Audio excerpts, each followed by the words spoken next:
Este é o som do domínio da guerra. Eu sou Maria João Simões e comigo já está, como sempre, à sexta, o Major-General Arno Moreira para análise e balanço de mais uma semana de conflitos. Bem-vindo. Olá, muito bom dia a todos. Bom dia. Comecemos pelo discurso de Donald Trump no sábado passado, durante um comício na Carolina do Sul, onde não só criticou a falta de cumprimento da meta dos 2% em investimento de defesa dos países europeus, como deu a entender que apoiaria Vladimir Putin a atacar aliados que não gastassem o suficiente em defesa. General, tudo isto foi recebido com muita alegria em Moscou, não foi? Ouviram-se as garrafas de champanhe a serem abertas em Moscou. Bom, vamos começar por esta história. Trump foi buscar uma história antiga.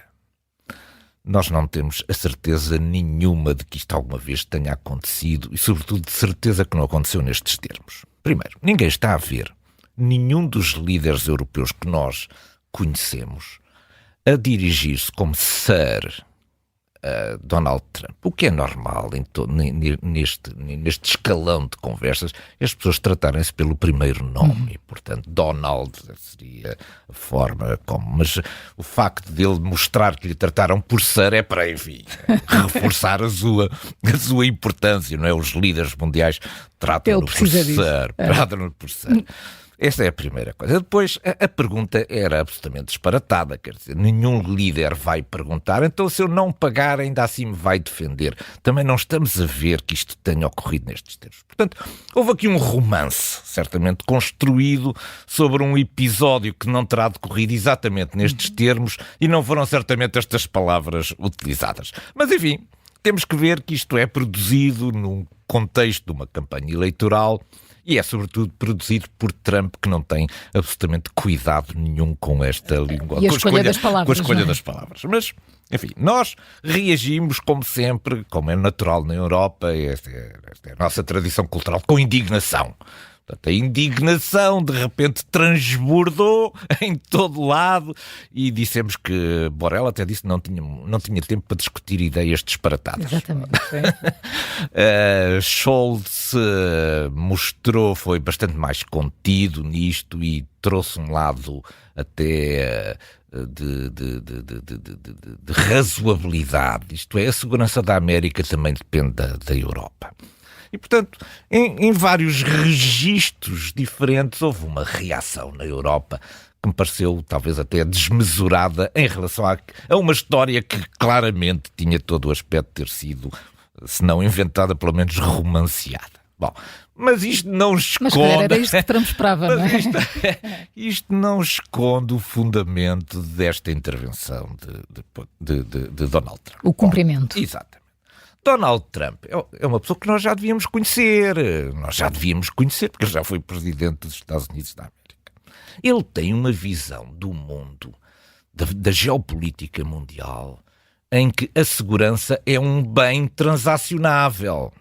Isto é, a segurança não é esta coisa que os europeus pensam, que é os soldados americanos que estão disponíveis para morrer na Europa e nos campos europeus apenas porque nós somos a Europa e porque somos muito queridos, existe um conjunto de laços muito antigos, etc. Donald Trump não tem esta visão. Ele tem uma visão transacional sobre isto. A segurança é um bem, é o mais precioso dos bens e os bens pagam-se.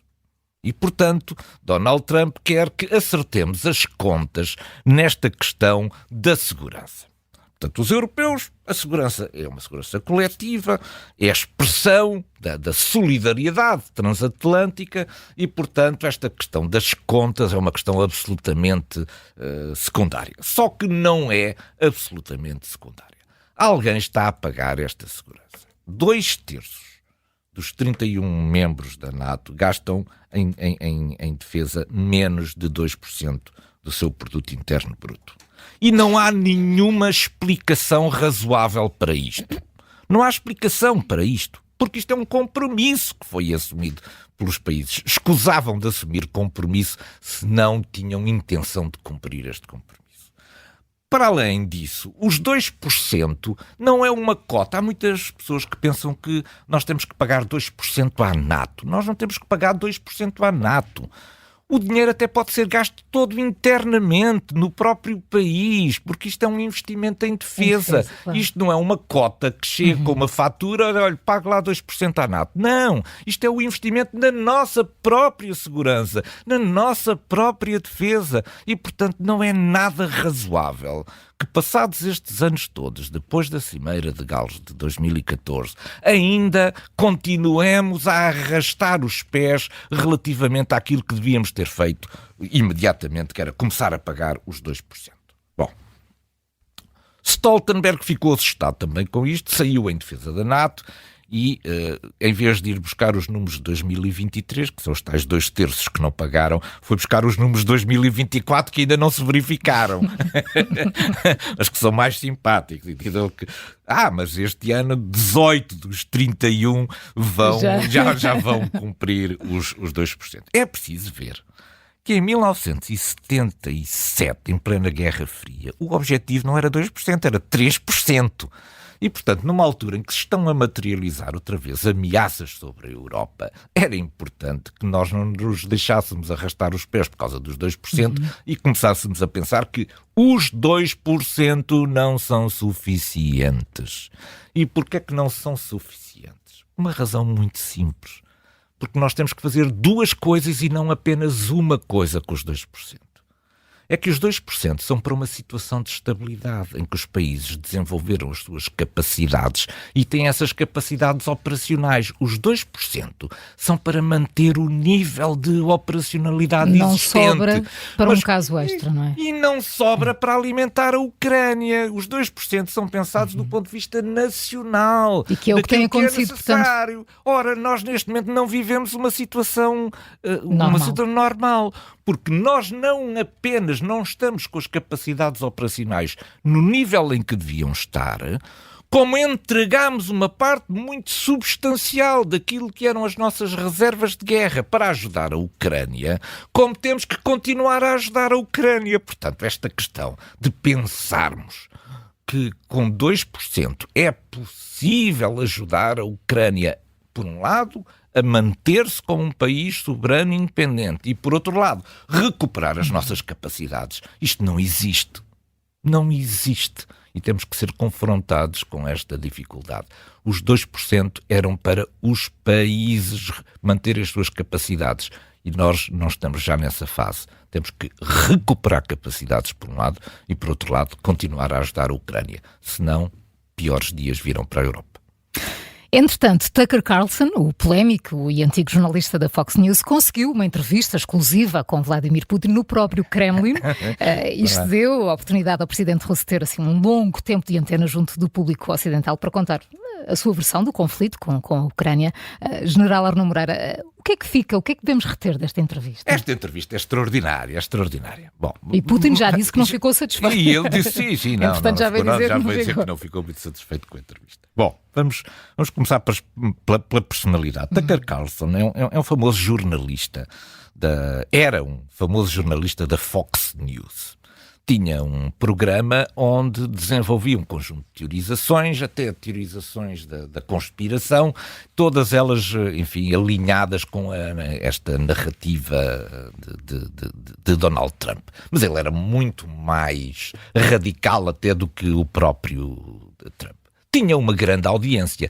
Simplesmente, nos Estados Unidos, a permanência e o sucesso não se mede pelas audiências, mede-se pelo número de anúncios que ocorrem nestes programas. Portanto, é outra maneira da Europa. Na Europa é audiências, mas ali não é audiências. Quem é que está disponível para gastar o seu dinheiro, que empresas estão disponíveis, para anunciar nestes programas? E o que acontece é que o radicalismo de Carlson levou a que muitos produtos, muitas marcas, não quisessem ficar associadas a Tucker Carlson e, portanto, começaram a diminuir e a haver menos anúncios. Isto foi um sinal de que ele não era a pessoa adequada para conduzir aquele tipo de programa. Bom, mas, portanto, temos agora, de repente, este jornalista que tem audiência, que é favorável a Trump e às narrativas de Trump, e Putin precisa de falar para o Ocidente.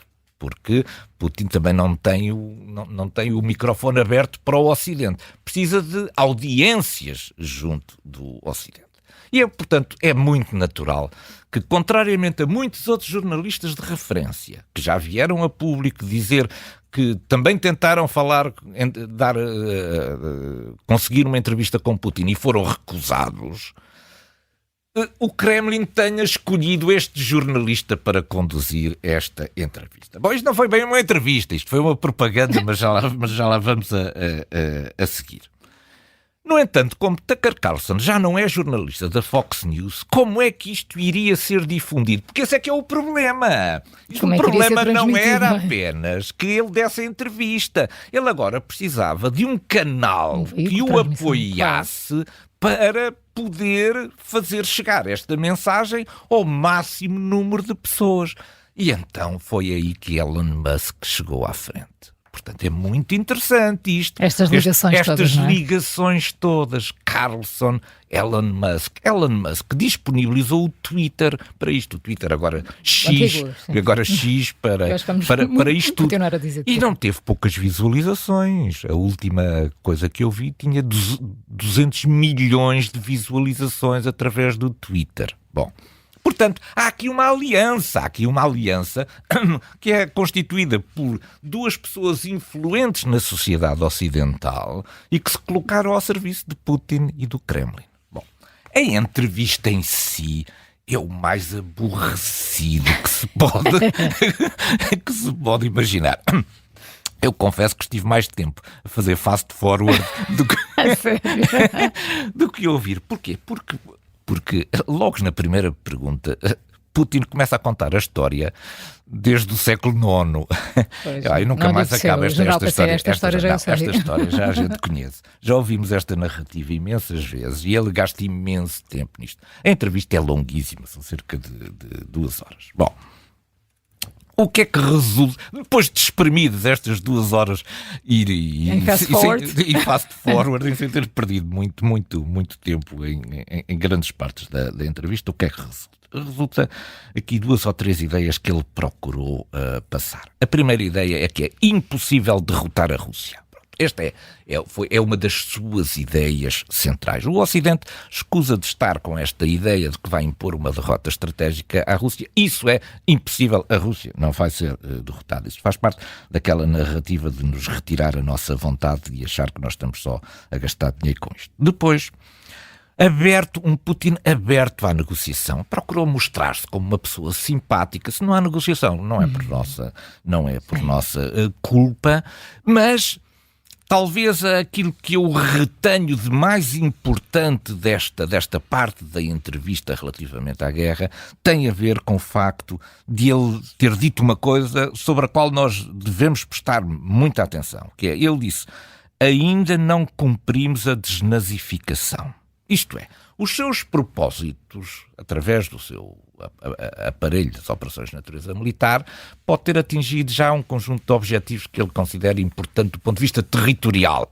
Mas ele não quer apenas as questões de natureza territorial. Ele quer uma alteração do regime em Kiev. E, portanto, esta questão de nos deixarmos iludir por estas conversas de paz, de que ele pode ficar satisfeito com o reconhecimento dos territórios, não é verdade. Ele próprio o diz. Ainda falta cumprir a desnazificação, ou seja, produzir uma alteração política em Kiev. Bom, depois disso, 2 coisas que nós também já ouvimos, nós não damos muita relevância a isso, porque ele já o tinha dito antes em relação à Ucrânia, é que não tem nenhuma intenção de invadir nem a Polónia, nem a Letónia. Pelo sim, pelo não. A Letónia acaba de reintroduzir o serviço militar obrigatório. Just in case, para o caso de não se levar muito a sério esta intenção de não atacar. Regressa o serviço militar obrigatório à Letónia. Vamos ao Médio Oriente. Vamos As forças militares israelitas estão agora às portas de Rafah, junto da fronteira sul com o Egito, que durante os últimos meses foi onde se concentrou mais de 1 milhão de palestinianos que foram fugindo do conflito, e agora cresce a pressão internacional para que a operação militar não avance nesta cidade. General, se nem os Estados Unidos parecem conseguir convencer Netanyahu, o que é que podemos esperar nos próximos dias? Isto está realmente difícil porque a panela de pressão está com uma pressão enormíssima sobre Israel. Bom, à medida que Israel conduziu as suas operações militares e fê-lo de norte para sul, foi naturalmente empurrando também todos os refugiados palestinianos para sul. Portanto, o sul era considerado, digamos, a zona de refúgio mais segura para este conjunto de refugiados. E, enfim, houve muitas pessoas deslocadas. Calcula-se que em Rafah e à volta de Rafah possam estar neste momento concentrados mais de 1 milhão de palestinianos. É um desafio do ponto de vista militar, isto é, se qualquer um de nós que tenha a responsabilidade de conduzir uma operação militar numa zona geográfica muito pequena, onde exista 1 milhão de civis, certamente que tem aqui um problema muito difícil para resolver. Mas esse é o problema com que Israel se enfrenta. Porquê? Porque não foram apenas os palestinianos civis que foram empurrados para Rafah. O Hamas também foi empurrado para Rafah. Portanto, o Hamas vai recuando junto com aquilo que é a sua proteção dos escudos civis. E, portanto, se há agora 1 milhão de pessoas em Rafah, pois o Hamas também estará certamente em Rafah à espera sempre da mesma coisa, que é que a comunidade internacional impeça Israel de desencadear este tipo de operação. Portanto, nós temos agora, nestes últimos dias, ouvido quer declarações públicas, quer telefonemas diretos entre os mais altos responsáveis mundiais com Netanyahu, no sentido de lhe mostrar a inconveniência do ponto de vista do sistema internacional de conduzir uma operação sobre isto. A mim parece-me que esta operação se vai realizar. Para isso, há uma notícia que é já de hoje de manhã, que é uma notícia muito surpreendente em relação àquilo que era a posição do Egito neste conflito. É que começaram, na parte egípcia, a sul da fronteira de Rafah, começaram a ser criadas barreiras, criando uma espécie de uma grande área de segurança que permita à população que está junto de Rafah palestiniana poder ser evacuada para esta área no Egito. Portanto, eles de alguma maneira estão, em vez daquela barreira que nós temos visto, aquele muro, eles estão a criar um outro muro mais atrás para permitir ali uma área onde possam eventualmente ser instalados os refugiados palestinianos. Isto permitiria a ser assim uma evacuação de uma parte substancial desta população para um território egípcio onde estariam certamente protegidos e poderia abrir espaço para que a operação militar de Israel sobre Rafah se possa executar em níveis aceitáveis do ponto de vista dos riscos para aquilo que é a proteção humanitária dos civis. Portanto, enfim, há uma evolução aqui muito interessante que tem poucos dias, isto foi notado através de imagens de satélite, que de repente começou a aparecer um novo muro já dentro do Egito. E, portanto, pode ser esta a ideia, a conjugação, a ajuda do Egito a receber refugiados para que eles possam estar em segurança enquanto decorre a operação militar israelita sobre Rafah. É preciso ver que o Hamas há de gostar muito de Rafah, não apenas por esta proteção, porque todos estamos convencidos que, não obstante um conjunto muito grande de barreiras de proteção, haverá ainda eventualmente túneis em Rafah que permitam, em caso de necessidade, a evacuação da liderança do Hamas para o Egito.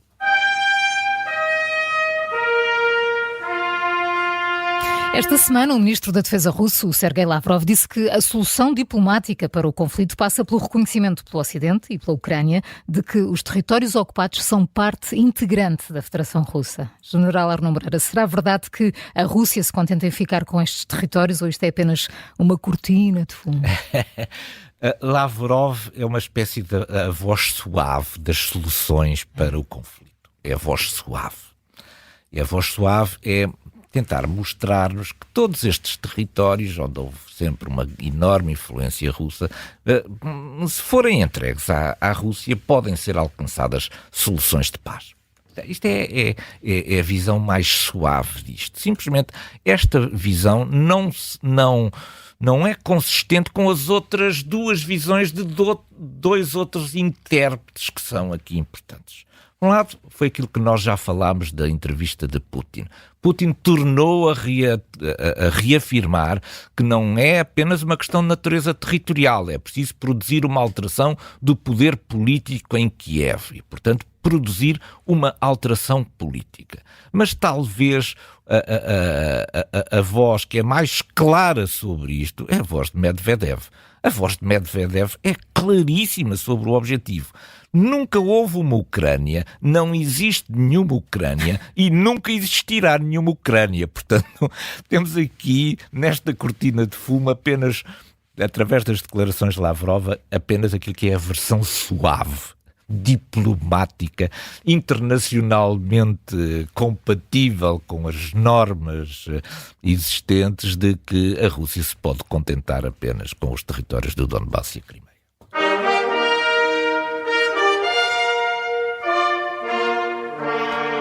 General Arnaud Moreira, hoje colocamos o nosso ponto de mira sobre o presidente da Turquia, que depois de 12 anos sem visitar o Egito, 12 anos, resolveu esta quarta-feira encontrar-se no Cairo com o presidente egípcio. Que reviravolta foi esta? Ele andava zangado com o presidente egípcio, andava zangado porque o presidente egípcio era ministro da Defesa quando promoveu ele próprio um golpe de Estado que afastou Morsi dos comandos do Egito. Ora, portanto, afastou aquilo que era um islâmico que era muito querido e apreciado por Erdogan e substituiu por uma ditadura de natureza militar bastante mais razoável e bastante mais amigável para Israel.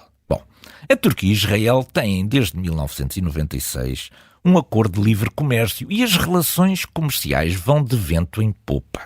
Em 2022, a Turquia exportou 7 mil milhões de dólares para Israel. Mas, de repente, deu-se o 7 de outubro e Erdogan entendeu que havia aqui um campo de exploração fantástico para incitar o ódio a Israel.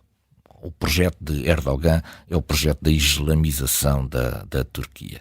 Simplesmente, como se colocou do lado de fora através deste desenvolvimento de ódio, deixou de ficar dentro do processo negocial. E, portanto, este regresso agora suave de Erdogan ao Egito é a ver se o processo correr bem, se ele fica do lado certo da história. Gosto do seu tom. General Arnaud Moreira, o Domínio da Guerra fica por aqui. Até sexta-feira. Um bom fim de semana a todos. Para si Muito também. obrigado. Muito obrigado.